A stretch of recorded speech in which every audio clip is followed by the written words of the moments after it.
Hey you guys, what's up? Meenakshi here. Welcome back to my channel. I hope you guys are doing great. आज के video में हम बात कर रहे हैं what is the essential difference between the term skin purging and acne breakout. We'll also try to understand what is the difference between skin purging and how are you going to check if you have an allergic reaction to that particular product. Also अगर आपको purging हो गई है तो इस दौरान आपको क्या करना है, क्या आपको वो product use करना बंद कर देना है, या basically how do you deal with these kind of situations in general. मैं जो टिप्स फॉलो करती हूँ जब मैं कोई नया एक्टिव ट्राई करती हूँ वो भी मैं इस वीडियो में आपके साथ शेयर करने वाली हूँ. सो आई एम वेरी श्योर आज का वीडियो काफ़ी इन्फॉर्मेटिव और हेल्पफुल होगा, at least to those of you जो इस मामले में ज़्यादा जानकारी नहीं रखते हैं और जो फ्रीक आउट कर जाते हैं जब उन्हें पर्जिंग होती है कि अब इस टाइम पे उनको क्या करना चाहिए. So I am sure this video is going to be of a lot of help to you guys. So if you are interested to know more about this topic then please keep on watching. First let me talk about what do we actually understand by the term skin purging. Skin purge का क्या मतलब होता है? Skin purging is nothing but it is the way in which your skin tells you how it is reacting to a particular active ingredient that you have just recently started to use. जब भी आप कोई नया ऐसा product try करने लगते हैं जिसमें कोई एक्टिव इंग्रेडिएंट होता है, हर बार हमें पर्जिंग नहीं होती, लेकिन there are certain kind of active ingredients जिनकी तरफ हमारी स्किन ये रिएक्शन शो करती है, जिसे हम स्किन पर्जिंग कहते हैं. फॉर एग्जाम्पल अगर आप हाइलुरोनिक एसिड जैसा कोई हाइड्रेटिंग सेरम वगैरह यूज करते हैं आपको कभी पर्जिंग नहीं होगी. अगर इन दैट केस आपको पर्जिंग हो रही है, दैट क्लियरली मीन्स के वो प्रोडक्ट आपको सूट नहीं कर रहा है. It's an allergy but not a state of purging because it is not supposed to do that, because there are only two types of active ingredients जिसके case में maximum chances में आपको purging होगी ही होगी, in which case आपको ज़्यादा worry करने की ज़रूरत नहीं है. नंबर वन इज जब हम कोई ऐसा एक्टिव यूज करते हैं which is supposed to accelerate the cell turnover rate in your skin. हम सब जानते हैं कि ordinarily हमारी स्किन को तकरीबन 28 दिन लगते हैं उसका सेल टर्नओवर की जो पूरी साइकिल है कंप्लीट करने में. तो जब हम कोई ऐसे इंग्रेडिएंट्स यूज करते हैं, primarily I am talking about retinols and retinoids, जिससे कि हमारा सेल टर्नओवर रेशो बढ़ जाए, जल्दी होने लगे, तो इन दैट केस हमें पर्जिंग होती है, because that's a way in which your skin pushes out those kind of toxins and removes any kind of that congestion from the deepest layers of your skin, and that congestion, that toxins, they basically come out and show on the surface of your skin. That is the state of purging. दूसरा, जब हम for the similar reasons जब हम कोई exfoliating acids use करते हैं, for instance AHAs, BHAs, which are supposed to exfoliate your skin, उससे भी आपकी स्किन के अंदर जो कंजेशन है और जो टॉक्सिन्स हैं वो बाहर आते हैं, जो कि पर्जिंग के फॉर्म में हमें दिखाई देते हैं. तो जब कभी भी आपको ऐसे केमिकल पील्स यूज करेंगे जिसमें AHAs और BHAs वगैरह होंगे, तो भी आपको टेम्पररी पर्जिंग हो सकती है. It's a very temporary flare up, they cause a kind of a temporary flare up in your skin which immediately kind of freaks you out. But if it doesn't happen, then maybe the product is not even supposed to, basically it's not even performing up to what it promises you, right? So अगर cell turnover बढ़ाने के rate पे या skin को exfoliate करने के purpose से आपको एक्टिव यूज करते हैं, तो इन दैट केस आपको मोस्टली purging हो सकती है. So the potential actives that actually can lead to skin purging are either vitamin C to some extent, or retinols, retinoids, and exfoliating acids like AHAs and BHAs. Now how do they basically look? ये एक तरीके के माइक्रोकोमेडोन्स की तरह दिखाई देते हैं, यानी कि आप समझ लीजिए कि पिंपल्स का एक छोटा मिनी वर्जन टाइनी बम्प्स की तरह दिखाई देता है, जिनकी आधी से ज़्यादा सरफेस स्किन के अंदर होती है, अभी कंप्लीटली बाहर नहीं आए होते हैं, बिल्कुल टाइनी बम्प्स की तरह दिखाई देते हैं. कई केसेस में ये पस्ट्यूल्स वाले नहीं होते, इनका कोई वाइट हेड नहीं बना होता, these are just plain bumps and necessarily not painful also, but in some cases these can be those tiny little red coloured bumps also, जो कि पेन भी करते हैं. So depending on your case ये painful भी हो सकते हैं और पेनलेस भी हो सकते हैं. On the other hand pimples और मे बी एक्ने ब्रेकआउट्स, या जिसे हम रेगुलर ब्रेकआउट्स कहते हैं, उनमें फर्क ये होता है कि जो ब्रेकआउट्स होते हैं वो comparatively they look much more larger, they are more painful, वो थोड़े से रेड कलर के दिखते हैं, वो थोड़े से अनकंफर्टेबल होते हैं और वो प्रिडिक्टेबल एरियाज में नहीं आते. फॉर इंस्टेंस अगर आपको इधर आने की टेंडेंसी है बट अचानक से कोई पिंपल यहाँ आ जाएगा, यहाँ आ जाएगा, यहाँ आ जाएगा, सडनली आपकी स्किन उस तरह से ब्रेकआउट करती है. उसके लिए मेनली दो रीजंस रिस्पॉन्सिबल होते हैं. सबसे पहले या तो कोई ऐसी एक्टिविटी की है आपने जिससे एकदम से आपके अंदर सीबम का प्रोडक्शन बढ़ गया है, और ये कैसे हो सकता है? सपोज आप कोई बहुत ज़्यादा हाई कैलोरी डाइट लेते हैं, बहुत शुगरी फ्रूट्स खाते हैं, या बहुत बहुत ऑयली फूड्स खाते हैं तब सीबम एकदम से स्किन के अंदर बढ़ जाता है। उसके अलावा जो एनवायरमेंटल डस्ट रिलेटेड फैक्टर्स होते हैं, यानी कि एनवायरमेंट में बहुत ज़्यादा डस्ट है या तो फिर बहुत ज़्यादा ह्यूमिडिटी है या आपको स्वेटिंग बहुत हो रही है, आप वर्कआउट से जो हमें स्वेटिंग होती है या वर्कआउट के बाद हमने स्वेट करने के बाद शावर वगैरह नहीं लिया, एनीथिंग बेसिकली जिससे पोर्स क्लॉग हो गए, तब भी सीबम वहाँ पे ट्रैप हो जाता है। उसके अलावा जो दूसरा रीजन होता है एक्ने ब्रेकआउट्स का, वो होता है इंक्रीज इन बैक्टीरियल ग्रोथ।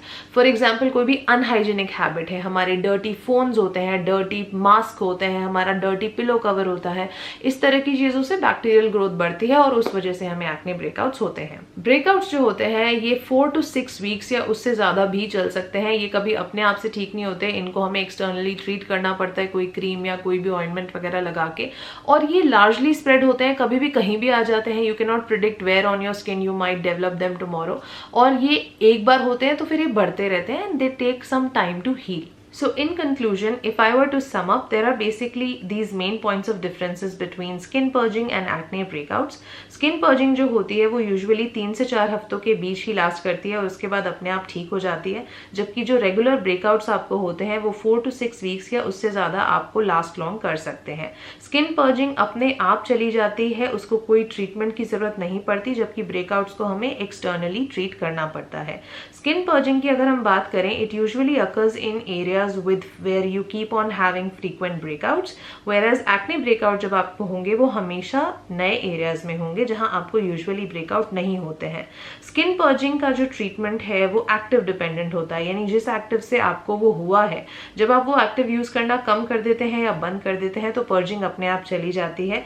जबकि एक्ने की सिचुएशन ये है कि चाहे आप कुछ भी लगा लें या कर लें, acne irrespective of using a particular active, अगर उसे आना है तो वो आएगा ही।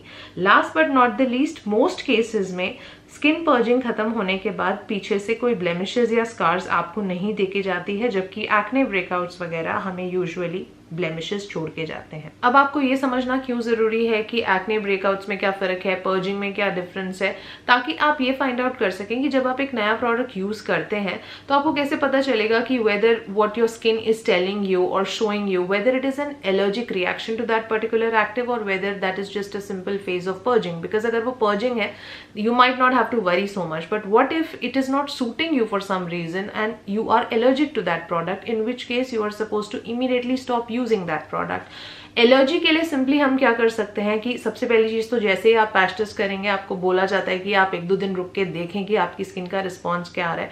कभी कभी क्या होता है कि ये जो पर्जिंग वाले टाइनी बम्प्स होते हैं, ये दिखने में तो आपको पता चलते हैं बट ज़्यादा हमें अफेक्ट नहीं करते, लेकिन सपोज उसकी डिग्री या उसका जो लेवल है वो बहुत ही ज़्यादा क्रॉनिक है, आपको बहुत ही एक्सट्रीम रेडनेस हो रही है, बर्निंग सेंसेशन हो रही है, रैशेज हो रहे हैं, इचिंग हो रही है, इट्स बियॉन्ड कंफर्टेबल एंड आपको लगे कि वो बहुत स्टिंगिंग है, बहुत क्रॉनिक स्टेट की है, तो definitely it is an allergy and it is not a state of purging. That's never the stage of purging, can never be so unbearable. So जब कभी आपकी स्किन आपको ऐसा रिएक्शन देती है जो आपको थोड़ा ज्यादा क्रॉनिक लगता है, that means you are allergic to that product and it's definitely not a stage of purging.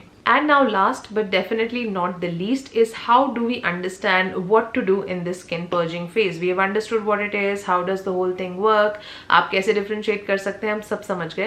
लेकिन जब skin purging चल रही है उस टाइम पे हमें उस स्किन के साथ कैसे डील करनी चाहिए, उस प्रोडक्ट के साथ हमें कैसे डील करना चाहिए।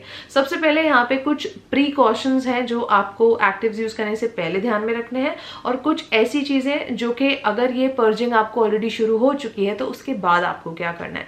नंबर 1, सबसे पहले आप ये करें जो कि प्रिकॉशंस में आता है बिफोर यू स्टार्ट यूजिंग और introducing an active in your skin care. Number 1, always do a patch test. Many people do not take it very seriously, they think कि पैच टेस्ट कौन करे, एक बार में ही लगा लेते हैं, बट अगर आप सेफ होना चाहते हैं द आइडियल वे इसकी सबसे पहले पैच टेस्ट करें और एटलीस्ट 36 आवर्स के लिए वेट करें, देखें आपकी स्किन कैसे रिएक्ट करी है।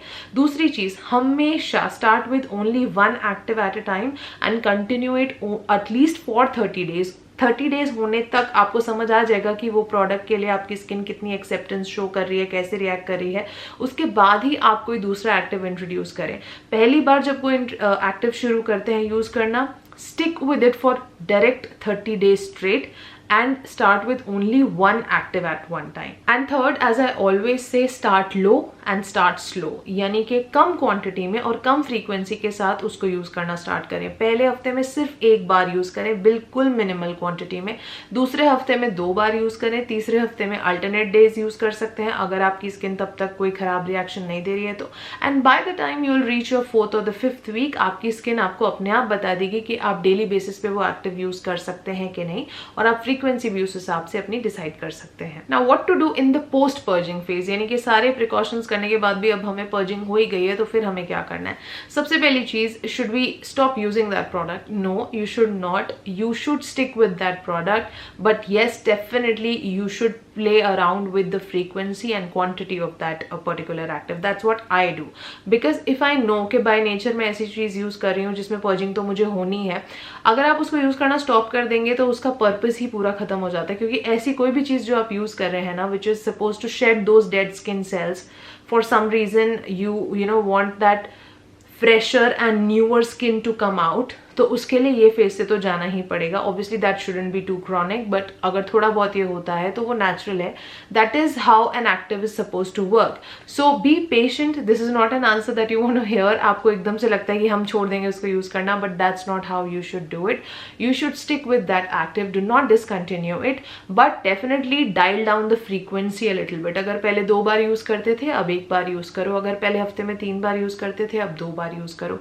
जस्ट अपनी फ्रीक्वेंसी कम करें और अपनी क्वांटिटी कम करें। दूसरी चीज, पर्जिंग फेज में आपको जो भी टाइनी बम्स या एक्ने होते हैं, never pick on them, do not touch them, please leave them alone, वो अपने आप चले जाएंगे। तीसरी चीज, डे टाइम में हमेशा सनस्क्रीन वेयर करके रखें और रात में हमेशा एक अच्छी सी बैरियर रिपेयर क्रीम लगाएं। ये दोनों स्टेप्स बहुत इंपॉर्टेंट है। इससे एक्टिव से होने वाला जो अगर आपको कोई चांस है भी तो काफी हद तक कम हो जाएगा। And the last tip is to follow sandwich technique. यानी फॉर इंस्टेंस मैं रेटिनॉल यूज करना चाहती हूँ पर मुझे पता है मुझे पर्जिंग होनी ही है, तो आप क्या कर सकते हैं कि पहले आप एक थिन लेयर ऑफ मॉइस्चराइजर लगाएं, उसके बाद रेटिनॉल लगाएं, और जब वो एब्जॉर्ब हो जाए तो उसके बाद फिर से एक थिन लेयर ऑफ मॉइस्चराइजेशन लगाएं। यानी इंस्टेड ऑफ आप क्या करें, instead of directly putting retinol on your face, you are first going in with a layer of moisturisation, then retinol, and then again sealing it back with another layer of moisturisation. What this will do is, basically आप सब जानते हैं कि बहुत potent होते हैं ये actives, तो वो डायरेक्टली आपकी स्किन में हाई डोजेज में नहीं जाएगा, धीरे धीरे जाएगा। एक slow release of that particular active होगा, थोड़ा डाइल्यूट होके वो उसके मॉलिक्यूल्स जाएंगे, तो आपको वो डायरेक्टली हिट नहीं करेंगे। तो that's the whole idea behind this sandwich technique. तो इसलिए जब भी कोई ऐसी चीज यूज कर रहे हैं, थोड़ा सा अनश्योर है उसके लिए, तो आप ये टेक्निक फॉलो कर सकते हैं। So this is it. That's all the information I had to share with you guys. I really hope you found this video to be useful. If you did, then give me a big fat thumbs up. And if you're new to my channel, then please do not forget to leave before subscribing to it. I'm going to see you very, very soon in my next video. Until then, take good care of yourselves. I love you all and stay beautiful.